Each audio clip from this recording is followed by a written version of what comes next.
Peoples party ने निगरान वज़ीर आज़म के लिए साखदार के नाम पर इत्तेफाक की खबर की तरदीद कर दी। पीपल्स पार्टी के रहनुमा फैसल करीम कुंडी के मुताबिक निगरान वज़ीर आज़म के लिए साखदार के नाम पर इत्तेफाक नहीं हुआ। मज़ीद जानते हैं डॉन न्यूज़ के नुमाइंदे नादिर गुरमानी से। नादिर, बताइएगा क्या मालूमात मिली हैं आप?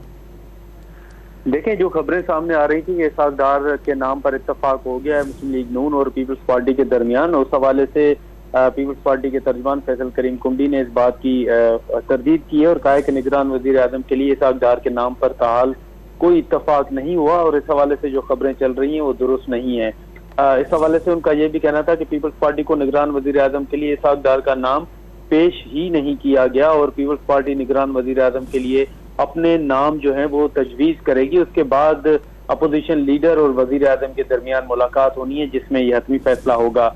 पीपल्स पार्टी का इससे पहले भी ये वाज़ेह मौक़िफ़ रहा है कि कोई सियासतदान जो है वो हो लेकिन न्यूट्रल बंदा होना चाहिए। इस हवाले से उन्होंने ये पहले भी कहा है कि हमेशा निगरान सेटअप के हवाले से तहफ़्फ़ुज़ात और कई सवालात उठते हैं, इसलिए पीपल्स पार्टी ये चाहती है कि कोई ऐसा शख्स जो है वो उसको निगरान वज़ीर आज़म के लिए उसका इंतखाब किया जाए जिस पर कभी भी सवाल न हो सके और निगरान हुकूमत जो है वो मुतनाज़ा ना बने। तो इस हवाले से जो साखदार का नाम चल रहा था उस हवाले से पीपल्स पार्टी ने उन खबरों की तरदीद की है और कहा है कि मुस्लिम लीग नून के साथ ताहाल किसी भी नाम पर कोई इत्तेफाक नहीं हुआ।